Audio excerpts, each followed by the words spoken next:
सो आज हमारे पास जो पेशेंट हैं ये हैं जयपुर से फेमस सोडानी स्वीट हाउस। ये झुंझुनू से चाइल्ड बच्ची। तुम कहाँ से? कानपुर से। ये कानपुर से। और तुम कहाँ से? बीकानेर से। ठीक है। इन सब में अगर सबसे सीवियर और इमरजेंसी इंजरी देखी जाए तो इनकी थी, क्योंकि इनकी उंगलियां अलग हो गई थी। इनकी उंगली क्रश हो गई थी बुरी तरीके से। इनकी उंगली टेढ़ी हो गई थी जो डिफेंस में इनको स्ट्रेट करनी थी, और इनको कोई डॉक्टर नहीं मिल रहा था कि इसको कह दे कि ठीक हो सकती है। और इनके पास सिर्फ 6 महीने थे। इनका हाथ जो है बुरी तरीके से ये हिलता नहीं है, ना ही मतलब ऊपर उठता है, ना ही मुड़ता है, ना ही ऐसे होता है, ना ही ऐसे होता है, और पता भी कम चलता है, सिर्फ मुड़ता है इतना बस। और कितने महीने हो गए आपको? 5 महीने। इनको 5 महीने हो गए। इनको डॉक्टर मिले भी बहुत सारे, लेकिन इंजरी को समझने के लिए, समझाने के लिए नहीं मिले कोई का क्या प्रॉब्लम थी। तो आज जो वीडियो बनाया जा रहा है वो इसलिए बनाया जा रहा है कि जब इंजरी इमरजेंसी होती है, सीवियर होती है, अलग होती है, तो डॉक्टर क्या सोच रहा होता है और पेशेंट क्या सोच रहा होता है। डॉक्टर सोच रहा होता है कि इतना टाइम लगाकर ऑपरेशन करूँगा और पता नहीं बचे नहीं बचे। पेशेंट क्या सोचेगा कि डॉक्टर ने ऑपरेशन ढंग से नहीं किया। तो हम एज ए डॉक्टर क्या सोचते हैं कि हम अपनी बेस्ट देने के बावजूद भी पेशेंट को ये नहीं कह सकते कि तुम ठीक हो जाओगे।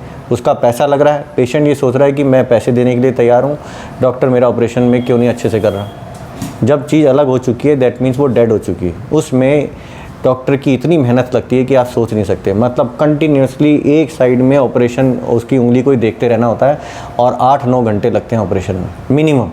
और उसके भी 7 दिन तक हॉस्पिटल में रहना पड़ता है, और खून की पतली होने की दवाई चल रही होती है।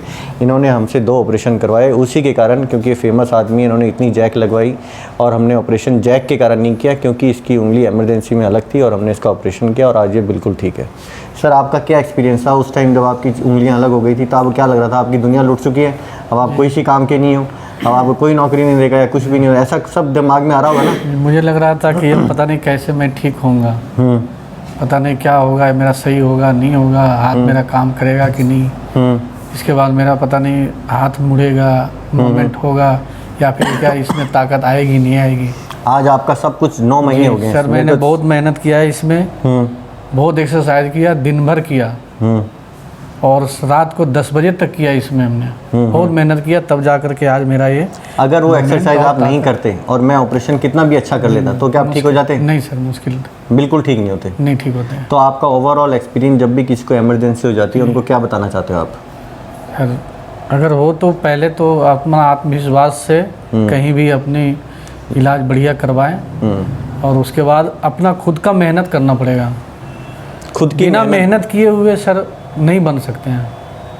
आज मेहनत का नतीजा है जो कि आज हम इसको मोड़ पाते हैं, और ताकत भी आई है। ठीक है, थैंक यू। ये जब छोटी बच्ची होती है और जब उनकी उंगली कैसी लगी थी इनको चोट? इसके हैमर से। हैमर से? बड़ा हैमर था, 2-2.5 किलो का। गलती से गिर गया होगा नहीं कि खेल कुछ के काम कर रहे थे घर पे, तो इसने हाथ दे दिया बीच में। अच्छा, उससे चली गई। पूरा आगे से क्रश हो गया। ठीक है। तो जब छोटी बच्ची को चोट लग जाती है तो सारा परिवार जुड़ जाता है उसको ठीक करने के लिए, और वो सबसे पहले लोकल झुंझुनू, यहाँ से कितना दूर है? मेरा 300 किलोमीटर होगा, 200 किलोमीटर इतनी दूर जब लोकल अस्पताल में दिखाते हैं तो साफ बता दिया जाता है कि ये नहीं बचेगी, क्योंकि डेफिनेटली दिख रहा है इंजरी है, और वैसे रिसोर्सेज अवेलेबल नहीं होते। फिर उनको बताया जाता है कि भाई कहाँ जाना है, कैसे जाना है। तो ऐसे ही इनको डॉक्टर अमित मित्तल के बारे में कोई दुर्लभ जी में स्टाफ था, उसने मुझसे मिलवाया, और मैंने इनका ऑपरेशन के लिए तैयार था। लेकिन उस टाइम जब ये मुझसे मिले थे तो मैंने इनको ये नहीं बताया था कि मैं इसको बिल्कुल ठीक कर दूँगा, तंदुरुस्त कर दूँगा, ये ऐसी हो जाएगी, ये काम करने लग जाएगी, ये कुछ नहीं कहा था मैंने। लेकिन आज जब मैंने इसको देखा तो मैं इतना खुश हूँ इसको देख के कि जो मैंने नहीं कहा था वो सब कुछ हो गया, ठीक हो गया बिल्कुल। अब मैं पेशेंट से ही पूछवाना चाहता हूँ कि उस टाइम जब आपकी दिक्कत थी, उस टाइम आपने धैर्य कैसे रखा, और हमसे ट्रीटमेंट लेने में आपको किस किस चीज़ में दिक्कत आई, और दिक्कत आने के बावजूद भी आपने कैसे अपने आप को ट्रीटमेंट हमसे कराया, ये बताना सर प्लीज़। हमने सबसे पहले लोकल, तो उन्होंने मतलब इतना डरा दिया था कि अंगुली कटेगी। फिर हम रात को यहाँ आए, किसी रिलेटिव से पूछा, तो उन्होंने आपके बारे में बताया। तब हम हॉस्पिटल आए, रात को वेट किया, एडमिट कराया, सुबह आपसे ऑपरेट कराया। आपने बताया, हर चीज़ से संतुष्ट थे हम, पूरा विश्वास था हमें। खुश हो गए थे हमसे मुझसे मिलकर? हाँ बिल्कुल, आपके मतलब पॉजिटिव वाइब्स से पता चल जाता है इतना। हाँ।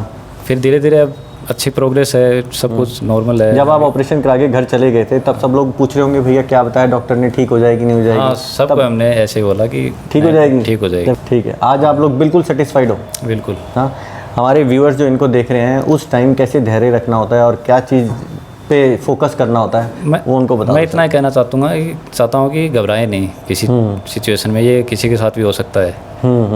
तो धैर्य रखें और सही जगह इलाज करवाएं, आप खुद पर विश्वास रखें और बच्चों का ख्याल रखें। थैंक यू हाँ, थैंक यू। हाँ बच्ची, अब तो तुझे हमने दर्द तो नहीं दिया, तू डर रही थी ना ऐसे ही, हमने तो दर्द नहीं दिया ना। आज से आपको पूरा यूज़ करना है हाथ को, करोगे पक्का? हाँ, आप तो बड़ी सॉफ्टली बोल रही है। एक से पकड़ ले सके। ये जो पेशेंट है इन सब में सबसे सिंपल लुकिंग पेशेंट है। तो जब इमरजेंसी होती है तो पेशेंट को भी पता होता है, अटेंडेंट को भी पता होता है कि हाँ भैया मैक्सिमम क्या होगी, कट जाएगी उंगली और क्या होगा। जिस आदमी की उंगली कटने में बिल्कुल नहीं है, लेकिन वो आया सिर्फ इसको है जो ऐसे मुड़ी हुई है उसको स्ट्रेट करने में, तो पेशेंट के लिए जो कानपुर जो यहाँ से कितना दूर है? नहीं 600 किलोमीटर। 600 किलोमीटर है क्या? चल, एक दिन तो लगता ही होगा यहाँ तक आने में। एक दिन सफ़र तय कर अमित मित्तल के पास आता है और पूछता है कि सर ये प्लीज़ ठीक कर दो, मेरे को सिलेक्शन कराना है। और मैंने इसको कहा कि हाँ मैं ठीक करने की पूरी कोशिश करूँगा, लेकिन ये तुम्हारे ऊपर डिपेंड है कि आप इसकी कितनी एक्सरसाइज करोगे। तो उस टाइम पेशेंट अलग तरीके से बिहेव करता है, शायद डॉक्टर को आता नहीं है, शायद डॉक्टर अपना पल्ला झाड़कर एक्सरसाइज के ऊपर डाल दिया है, जब तक ऑपरेशन नहीं होगा तो ठीक कैसे होगी, चाहे मैं कितनी एक्सरसाइज कर लूँ। ऐसा नहीं है, ऑपरेशन में जितनी भी चीज़ें हैं वो हमने करेक्ट कर दी, इसको एक एक चीज़ दिखाई, आज इसकी हमने वायर भी निकाल दी और आज ये बिल्कुल ठीक हो चुका है हमारी तरफ से। लेकिन इसको टोटल ठीक होने के लिए जो सिलेक्शन के लिए अभी 8 महीने लगने हैं। अब ये इनसे पूछते हैं इनका एक्सपीरियंस कैसा था जब ये इन कुछ प्रॉब्लम हुई और ये हमसे मिले और हमसे मिलकर इनको कैसा लगा। सर जी बताओ। तो मुझे सर के बारे में जानकारी लगी थी वीडियोस के माध्यम से, क्योंकि उस टाइम जब मेरी चोट लगी थी तो उसके पहले तकरीबन 2019 में मुझे चोट लगी थी। तो लगातार मैं डॉक्टरों को दिखा रहा था, तो कई जगह जाते तो दवा वादी देते थे। तो एक जगह दिया कि क्लिप बांधिए आप, और तब क्लिप बांधा उससे भी सर वो नहीं हुआ, सही नहीं हुआ। तो फिर लगातार तो प्रेशर था कि सर उंगली ख़राब हो रही है।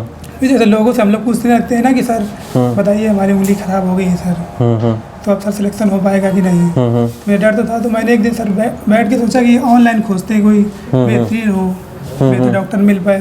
जैसे तो बेसिकली जो डॉक्टर होते हैं सर हड्डी के होते हैं पूरे, तो मैं ढूंढा सर कि स्पेशलिस्ट कोई, जैसे इंजरी स्पोर्ट इंजरी हो गई तो उनके लिए। तो फिर मुझे आपके बारे में जानकारी लगी, तो फिर मुझे इतना भरोसा हो गया कि सर मुझे आप ही के पास जाना है, क्योंकि मेरे घर वाले मुझे समझाया कि इतनी दूर ऑपरेशन करा रहे हो, पता नहीं क्या दिक्कत हो जाए, मान लो कोई कुछ हो भी गया तो कौन जिम्मेदारी लेगा।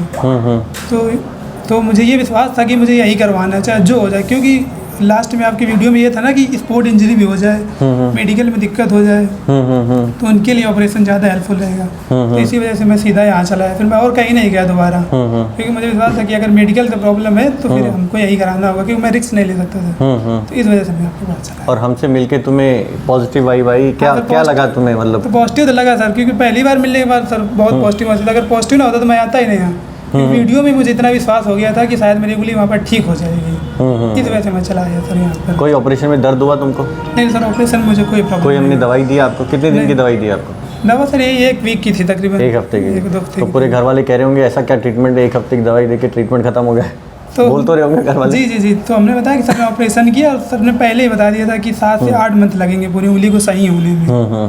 तो फिर अब ठीक था, अब तो बात हो गई, घर वाले उस वक्त कह रहे हैं। कोई भी काम करने के लिए रोका? आप सारा काम करने के लिए नहीं, सारे काम के लिए कोई दिक्कत नहीं थी, मैं तो लिख पढ़ भी रहा था आपसे। सब पढ़ रहे थे? आपका ओवरऑल एक्सपीरियंस, जिसको भी ऐसी डिफेंस में ऐसी प्रॉब्लम होती है, ऑपरेशन करवाना चाहिए उसको या नहीं करवाना चाहिए? जी, अगर बिल्कुल ऐसी दिक्कत हो रही तो ऑपरेशन ज़रूर करवाएं, क्योंकि नहीं तो आप तो डिफेंस ऑलरेडी बाहर हो जाएंगे, क्योंकि मैलेट फिंगर की प्रॉब्लम है तो फिर आप बाहर हो जाएंगे। तो इसके लिए ज़्यादा सही रहेगा कि अगर ठीक नहीं हो रही स्प्लिट बांधने के बाद भी तो आप इसके लिए सर्जरी ज़रूर करवाएं, क्योंकि ज़्यादातर जो डॉक्टर है वो हड्डी के हैं पूरे, मैलेट फिंगर के ज़्यादातर डॉक्टर नहीं है। तो आप ज़्यादा बेहतर रहेगा कि ऐसी जगह कराएं जो बेस्ट हो इसके लिए, जैसे उंगली के लिए तो बेस्ट जगह करवाएं तो ज़्यादा बेहतर रहेगा आपके लिए। ठीक है, गुड, थैंक यू। इनको मैं इस पर, क्योंकि कल ही आए थे मेरे पास, और ये इनको मिलकर मेरे को इनसे ज़्यादा खुशी है क्योंकि ये पॉजिटिव आदमी है। अगर इन सब में जो भी मैंने पहले वीडियो दिखाए हैं उन सब में अगर देखा जाए तो सीवियर इंजरी इनकी है। किसी की इंजरी तो सिर्फ यहीं तक थी, उसकी सिर्फ यहीं तक थी, इनकी सिर्फ यहीं तक थी, लेकिन इनकी पूरी यहाँ से लेके पूरी यहाँ तक है। दैट मीन्स ये शोल्डर भी नहीं उठ रहा है, एल्बो भी नहीं मुड़ रहा है, उठ भी नहीं रहा है, उठ भी नहीं रहा है, उठ भी नहीं रहा है, और एक हाथ को दूसरे हाथ को पकड़ने के लिए हमेशा पकड़ना पड़ रहा है, जिसको बोलते हैं ब्रेकियल प्लेक्सिस इंजरी। ये ब्रेकियल प्लेक्सिस इंजरी जितनी जल्दी ऑपरेट हो जाए उतनी जल्दी अच्छा है। इन्होंने भी सबसे अच्छी चीज़ क्या करी, ज़्यादा टाइम वेस्ट नहीं किया अपना, और कल मुझसे सब कुछ समझ लिया। और मैंने इनको बिल्कुल फ्री छोड़ दिया कह के कि सर आपको उस आदमी से ऑपरेशन कराना है जिस पर आपको 100% विश्वास हो, लेकिन ये ऑपरेशन 100% आपको कराना है। यही बोला था मैंने आपको, ठीक है सर। आपको हमसे मिलकर कैसा लगा, बस इतना बता दो, जिससे उनको ये पता चल जाए कि जिनको भी ब्रेकियल प्लक्सिस इंजरीज होती है हम ऐसे टाइप के ऑपरेशन करते हैं नहीं करते। क्योंकि आप तो बीकानेर से ही हो, आसपास से ही हो, लेकिन कई लोग हमारे पास बहुत दूर दूर से आते हैं। उनको क्या बताना चाहते हो? अभी ऑपरेशन करेंगे हम आपका, लेकिन सिर्फ जो आपकी ऑपरेशन से पहले मिलने जो हमसे मिलते हो वो मिलना ज़रूरी था या नहीं था? हाँ, मिलना ज़रूरी था। क्लियर। अगर ये नहीं मिलते तो क्या आपको इसके बारे में समझ में आती है क्या चीज़ है? नहीं फ़ोन पे समझ में आ जाती? नहीं सर। अगर आप मेरे को कहते कि सर ये रिपोर्ट देख लो, तो क्या मैं रिपोर्ट देख के आपको ट्रीटमेंट बता देता? नहीं सर। नहीं बताता। तो आप सबके लिए यही है कि ये इंजरीज़ आपको पर्सनली डॉक्टर से मिलना है, क्योंकि इसका इलाज लंबा होता है और 100% एक बार में जितना बेस्ट हो सकता है उतना कराना होता है। धन्यवाद।